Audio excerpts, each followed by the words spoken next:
We're back talking dat Vedankadonk, and today's reflection is on great concept, one of my favorite concepts within Vedanta, which is the definition of love within this timeless philosophy. I don't know if I ever heard a definition for love for many, many years, and yet it's maybe until I was in my 20s that I heard an actual definition for this thing that our society and culture seems to be obsessed with, seems to talk about. There's so many rom-coms, romantic novels, so many romantic plots to so much of the fiction around us, and definitely felt like, okay, finding love. It's one of the primary goals in life. And yet I never heard a definition for it until I studied this philosophy. It's said that within this philosophy, if you can understand one line, one verse of the Bhagavad Gita, you're instantly realized. Meaning that in this very brief 35-minute read, 700-verse poem, 2,500-year-old poem, that if you can understand one verse, because it's so replete with wisdom, that if you can dive into one verse and truly understand it, you're instantly realized. Swami will often say that if you can understand one word, instantly realized. The word that I always think about is the word samaha. Samaha means sameness or no otherness. And this philosophy calls us to see no otherness in the world. Love within this philosophy is seeing no otherness in the world.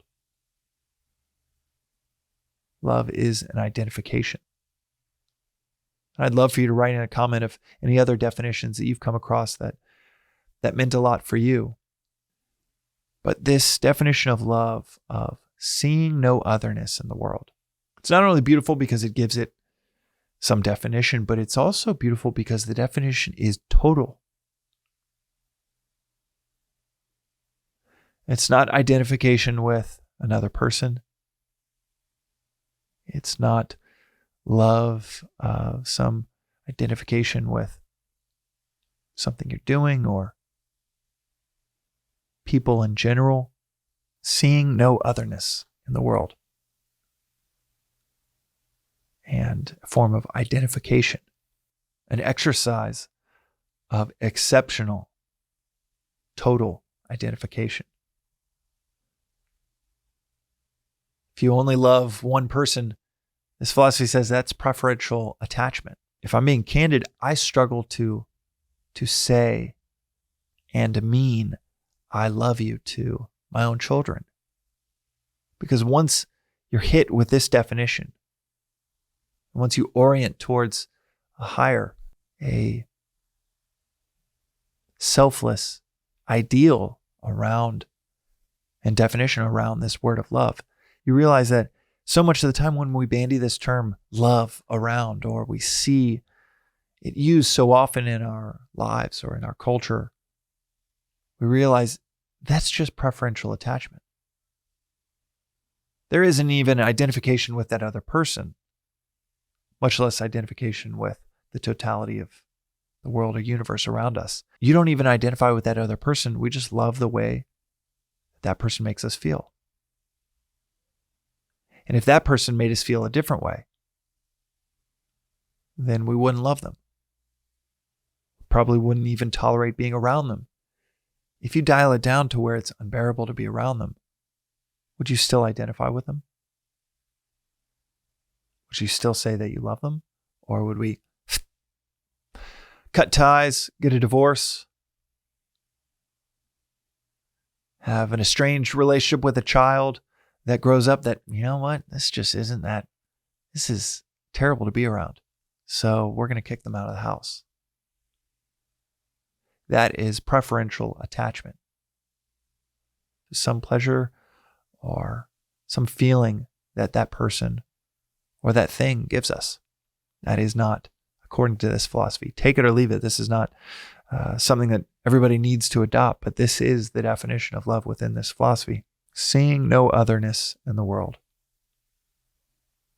And it's not applied sporadically or in isolated cases to one or two people that you choose to love. This is a calling of complete surrender, not one of admiration or infatuation.